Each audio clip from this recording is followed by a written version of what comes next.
बहुत समय के बाद बिहार सरकार द्वारा आप लोग के लिए विद्यालय खोले गए हैं और दिशा निर्देश भी प्राप्त हुआ है कि जो 10th की तैयारी कर रहे हैं छात्र छात्राएं उनका क्रैश कोर्स या जो मॉडल सेट वगैरह है उसकी तैयारी कराई जाए। इसमें the Bihar teacher history makers group मेरा मोबाइल मेरी शिक्षा के तहत एक शिक्षकों का विद्वान शिक्षकों का समूह परिवार है जो यह कोरोना काल में जो बच्चे घर में रहे वो 10th के हो 9th के हो जो भी उनके लिए यह ग्रुप जो है वह मुफ्त में ऑनलाइन शिक्षा दे रहा है और अभी हम लोग भी उससे जुड़ करके बिहार विद्यालय परीक्षा समिति द्वारा जो मॉडल सेट बनाए गए हैं उसकी जानकारी आप लोग को है। आप लोग को मॉडल सेट के बारे में जानकारी है नहीं। तो बिहार विद्यालय परीक्षा समिति द्वारा मॉडल सेट बनाए गए हैं। कहने का मतलब है कि सैंपल पर पेपर या अभ्यास पुस्तिका कर सकते हैं जिससे कि आप प्रैक्टिस कीजिएगा और कैसे प्रश्न आएंगे उसके बारे में आपको जानकारी हो जाएगी कि इस तरह से प्रश्न हमें बोर्ड में पूछे जाएंगे। उससे आपको क्या करना है, प्रैक्टिस करना है, अभ्यास करना है। तो आज चलिए हम आपको जीव विज्ञान के जो बहुवैकल्पीय प्रश्न हैं उसके बारे में हम आपको जानकारी देते हैं कि बहुवैकल्पीय प्रश्न में 4 ऑप्शन आपको होंगे ABCD। उसमें से एक आंसर सही होगा जिसमें आपको उसके ए अगर सही है तो ए गोला वाले को कलर कर देना है, जो सही होगा उसको कलर कर देना है। तो इसके अंतर्गत जो बिहार बोर्ड का मॉडल सेट है उसका कॉपी मेरे पास है, प्रश्न मेरे पास है, हम आपको उसकी प्रैक्टिस करा रहे हैं। सबसे पहला क्वेश्चन जो है उसमें 55 नंबर से शुरू होता है कि श्वसन के अध्ययन के लिए उपयोग किए जाने वाले बीज हैं। श्वसन के अध्ययन के लिए उपयोग किए जाने वाले बीज हैं। इसमें ऑप्शन है एक कि सूखे बीज, दूसरा अंकुरित बीज, तीसरा उबला हुआ बीज और चौथा है कुचले हुए बीज। तो इसमें आप अगर अपना दिमाग लगाएंगे तो आंसर खुद ब खुद निकल करके सामने आ जाएगा। कुछ अपना प्रोजेक्ट ऑफ माइंड भी काम करेगा।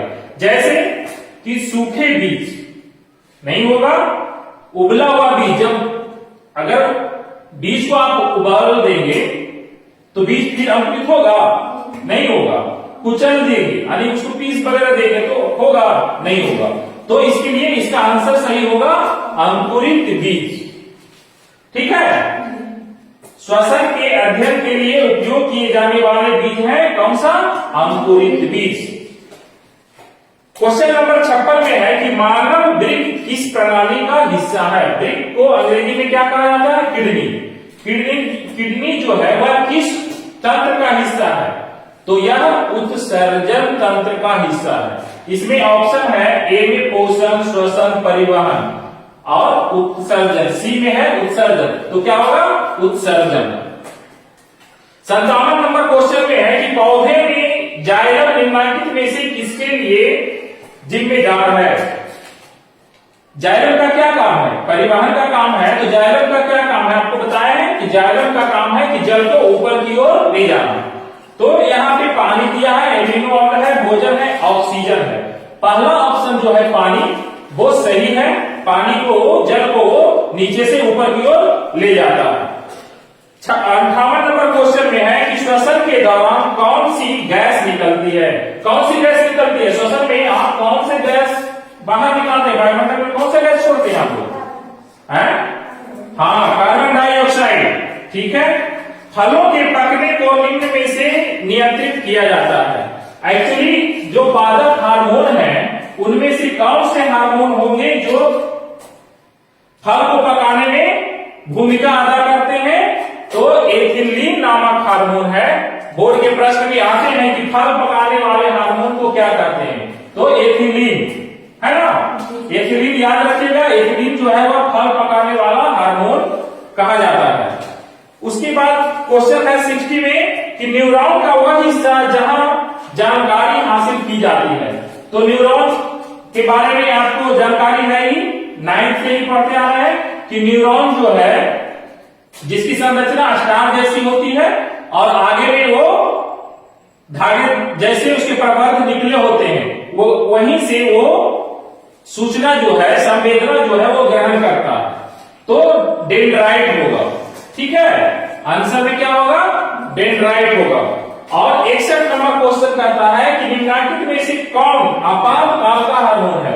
मतलब कि जब इमरजेंसी पड़ जाती है तो कौन से डॉक्टर लोग कौन से हार्मोन को वो सुई के रूप में या देते हैं?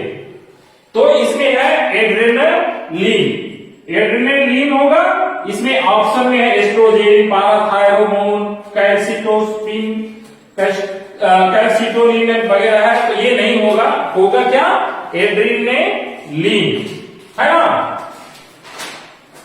उसके बाद जो क्वेश्चन है वह है निम्नलिखित में से कौन सी अनैच्छिक क्रिया? अनैच्छिक मतलब क्या हुआ?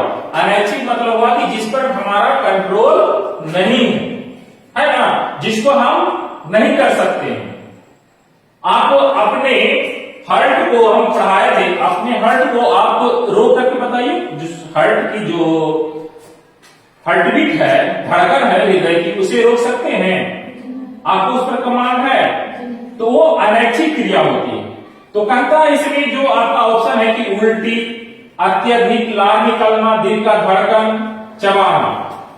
तो इसमें क्वेश्चन में कहता है, क्वेश्चन देखिए, निम्नलिखित में से कौन सी अनैच्छिक क्रिया नहीं है? तो अनैच्छिक क्रिया कौन सी नहीं है? चबाना। चबाना ऐच्छिक क्रिया, हमारा मन हुआ तब चबाए, नहीं मन हुआ तो नहीं चबाए। बाकी अत्यधिक लार निकलना, उस पर आप कंट्रोल नहीं कर सकते हैं। दिल का धड़कन में कंट्रोल नहीं कर सकते हैं। उल्टी आएगा तो आप कंट्रोल कर लीजिएगा, रोक लीजिएगा? नहीं। तो अनैच्छिक क्रिया है। उसके बाद है कि मानव में गर्भ की अवधि कितनी है? मानव में गर्भ की अवधि कितनी है? जानकारी है? ये करीब ऑप्शन के आधार पे आपका ऑप्शन है ए में 270 दिन, बी में 290 दिन, सी में 200 दिन, डी में 245 दिन। तो ऑप्शन को अगर हम ध्यान में रखते हैं तो 290 दिन देंगे। इसी बीच में आता है 280, 90, इसके बीच में आता है। तो ऑप्शन के आधार पे 290 हम देंगे। एक और क्वेश्चन है कि गंगा एक्शन प्लान कब शुरू हुआ? गंगा एक्शन प्लान जो है वह राजीव गांधी के समय में शुरू हुआ था 1985 में, ठीक है? कब शुरू हुआ था? हाँ, 1985 में। उसके बाद है मुकुलन। मुकुलन द्वारा अलैंगिक जनन निम्नलिखित किसमें होता है? ऑप्शन है ईस्ट, प्लाज्मोडियम, अमीबा, इनमें से कोई नहीं। प्लाज्मोडियम में नहीं होगा। अमीबा में आप जानते हैं कि विखंडन विधि से उसका जन्म होता है। और डी है, इनमें से कोई नहीं, इसलिए ईस्ट होगा। और ईस्ट में ही मुकुलन विधि से जन्म होता है। उसके बाद क्वेश्चन है कि निम्न में से कौन सी बीमारी से श्वसन तंत्र, निम्न में से कौन सी बीमारी श्वसन तंत्र से संबंधित है? यानी कि जो सांस से संबंधित बीमारी है। ऑप्शन है डायरिया, होगा? डायरिया नहीं। टीबी, निमोनिया, बी और सी दोनों। निमोनिया सांस से संबंधित है ना, और टीबी भी सांस से संबंधित ही है, इसलिए इसका आंसर होगा डी, बी और सी दोनों। उसके बाद क्वेश्चन है कि मनुष्य एवं अन्य मांसाहारी जीव निम्नलिखित में किसका पाचन नहीं कर पाते? प्रोटीन का पाचन करते ही है। दूसरा में है बी में सेल्यूलोज। सेल्यूलोज प्लांट कोशिका में पाई जाती है जो शाकाहारी जीव खाते हैं। सी वसा, वसा का पाचन हम लोग में होता ही है। डी में इनमें से कोई नहीं। तो बी ऑप्शन होगा सेल्यूलोज, होगा ना? सेल्यूलोज होगा। उसके बाद है कि ब्रेन हेमरेज। ब्रेन हेमरेज का मुख्य कारण है, ब्रेन हेमरेज का मुख्य कारण क्या है भाई? तो हाइपोटेंशन, हृदय घात, हाइपरटेंशन, डी है पक्षाघात। तो इसमें होगा हाइपरटेंशन। हाइपरटेंशन मतलब क्या हुआ कि जब ब्लड का प्रेशर, ब्लड का दबाव हमारे रक्त की नलिकाओं में, रक्त वाहिनियों में ज्यादा हो जाते हैं, बढ़ जाते हैं, तो क्या होता है, रक्त वाहिनी जो है वो फट जाता है, उसी को ब्रेन हेमरेज कहते हैं। ठीक है, तो हाइपरटेंशन मतलब कि ब्लड का प्रेशर को ज्यादा होने के कारण ब्रेन हेमरेज होता है। निम्न में से परजीवी पादप का उदाहरण क्या है? बैक्टीरिया, कशकुटा, विषाणु, कवक। इसमें आंसर होगा कवक। जो गोबर छत्ता वगैरह आप देखते हैं वो एक कवक है और वह सड़े गले चीजों से अपना पोषण प्राप्त करता है, इसलिए वह परजीवी पादप का उदाहरण में आता है, इसलिए कवक होगा। हृदय से रक्त को संपूर्ण शरीर में पंप किया जाता है। हृदय से जो रक्त है उसको पूरे शरीर में परिवहन के लिए, परिसंचरण के लिए पंप किया जाता है। वह किसके द्वारा पंप किया जाता है? ऑप्शन है आपका फेफड़ों द्वारा, फेफड़ा द्वारा होगा नहीं, निलय द्वारा, आलिंदों द्वारा, इनमें से सभी। देखिए इनमें से सभी का ऑप्शन नहीं होगा, होगा नहीं होगा, क्योंकि फेफड़ा द्वारा नहीं होता है। हृदय से पंप हो रहा है तो फेफड़ा किसे होगा? दूसरा है कि निलय द्वारा, ये हो सकता है। आलिंदों द्वारा, आलिंद का काम क्या है? ब्लड को रिसीव करना, ब्लड को प्राप्त करना, तो पंप करेगा नहीं करेगा, तो आलिंद नहीं होगा, फेफड़ा नहीं होगा, इनमें से सभी नहीं होगा, तो क्या होगा? निलय होगा। निलय द्वारा ही रक्त को पूरे शरीर में परिसंचरण के लिए भेजा जाता है या पंप किया जाता है। उसके बाद है क्वेश्चन की हाइड्रा में अलैंगिक जन्म की विधि है। हाइड्रा में जिस तरह से ईस्ट में मुकुलन विधि होता है उसी तरह से हाइड्रा में भी मुकुलन विधि द्वारा ही जन्म होता है। आंसर ए मुकुलन, यही होगा आंसर। पुनर्जन्म नहीं होता है, विखंडन नहीं होता है, बीजाणु जन्म नहीं होता, इसलिए आंसर मुकुलन ही होगा। जन्म संचारित रोग है, यानी कि जन्म संचारित रोग है। सिफिलिस, एड्स, गोनोरिया, इनमें से सभी होगा, क्योंकि ये जन्म संचालित रोग है, क्योंकि सिफिलिस भी उसी की श्रेणी में आता है, एड्स भी उसी की श्रेणी में आता है, गोनोरिया भी जो है उसी की श्रेणी में आता है, इसलिए इनमें जो उत्तर होगा वो होगा इनमें सभी। उसके बाद है कि पुष्प के सबसे बाहरी भाग है। पुष्प के सबसे बाहरी भाग है, उसका ऑप्शन है बाह्यदलपूर्ण, बी है दलपूर्ण, सी है पुंकेसर, डी है स्त्री केसर। इसमें आंसर होगा बाह्यदलपूर्ण।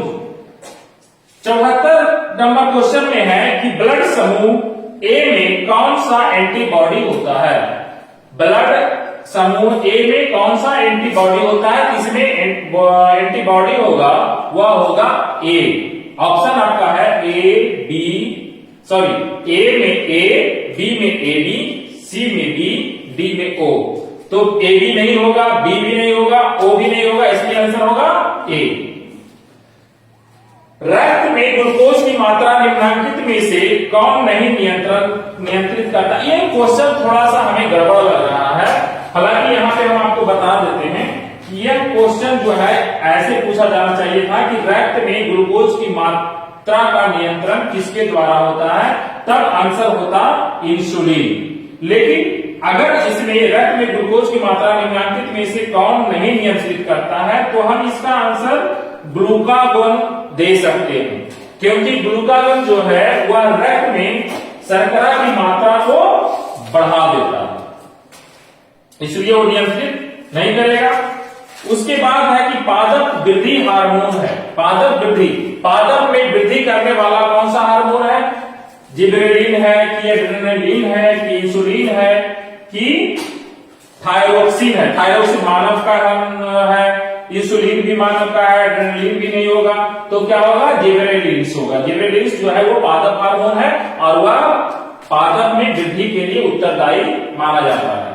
हार्मोन स्रावित होता है। हार्मोन कहां से स्रावित होता है? इसका जो ऑप्शन है वह है अंतःस्रावी ग्रंथि, बहिस्रावी ग्रंथि, नलिका से, इनमें से कोई नहीं। अंतःस्रावी ग्रंथि इसका आंसर होगा। समझ गए? उसके बाद है मनुष्य के मुख गुहा में कितनी जोड़ी लाल ग्रंथियां पाई जाती हैं? मनुष्य के मुख गुहा में 3 जोड़ी लाल ग्रंथियां पाई जाती हैं। इनमें आंसर का जो ऑप्शन है वो ए में 1, बी में 2, सी में 3, डी में 4, इसलिए इसका आंसर जो होगा सी होगा 3 जोड़ी लाल ग्रंथियां पाई जाती है, जिसमें है सबमैंडिबुलर ग्रंथि, पैरोटिड ग्रंथि, है ना। मनुष्य के मुख गुहा में कितनी जोड़ी लाल ग्रंथियां पाई जाती हैं? तो 3 जोड़ी लाल ग्रंथियां पाई जाती है। एंड्रोजन है, कौन सा हार्मोन है? मेल हार्मोन यानी कि नर हार्मोन है, कि फीमेल यानी कि मादा हार्मोन है, कि पाचक रस है, कि पाराथायराइड हार्मोन है। एक्चुअली एंड्रोजन जो है वो मानव के वृषण के द्वारा निकलने वाला हार्मोन है, इसलिए यह आंसर इसका होगा ए, मेल हार्मोन यानी कि नर हार्मोन। उसके बाद है कि मटर को अपने प्रयोग के लिए किसने चुना? मटर को प्रयोग के लिए किसने चुना? मेंडल ने, डार्विन ने, लामार्क ने या खुराना ने? मेंडल। हाँ, मेंडल ने मटर को अपने प्रयोग के लिए चुना। तो ये है आपके बिहार बोर्ड के बहुवैकल्पिक प्रश्न जो अभ्यास पुस्तिका मॉडल सेट जो है, सैंपल पेपर जो है वह बिहार बोर्ड द्वारा निकाले गए हैं। उसमें बायोलॉजी में ये सारे क्वेश्चन हैं। आप इसको अच्छे से अध्ययन कर लीजिएगा। अभी मैंने बताया आपको ये बोर्ड में काम आएंगे। और इसके लिए अगर आपको सारे सब्जेक्ट का अभ्यास मॉडल को देखना है तो आप फेसबुक पे या यूट्यूब पे भी आप अगर सर्च करेंगे the Bihar teacher history maker group, मेरा मोबाइल मेरी शिक्षा, तो सारे उसमें दिखने लगेगा। सब वीडियो में बहुत सारे हमारे जो सहयोगी टीचर्स हैं वो सारे अपने अपने योगदान दे रहे हैं और वो सारे सब्जेक्ट को, सारा मॉडल पेपर को वो छोटे छोटे वीडियो बना करके वो डाल रहे हैं, जिससे क्या होगा कि आप घर बैठे भी देखेंगे और उसका जो प्रभाव है वो परीक्षा पे पड़ेगा और आपके जो परीक्षा फल है वह अच्छे प्रकाशित होंगे, अच्छे अंकों से पास कीजिएगा। तो आप इसको देखने का प्रयास कीजिएगा। ठीक है।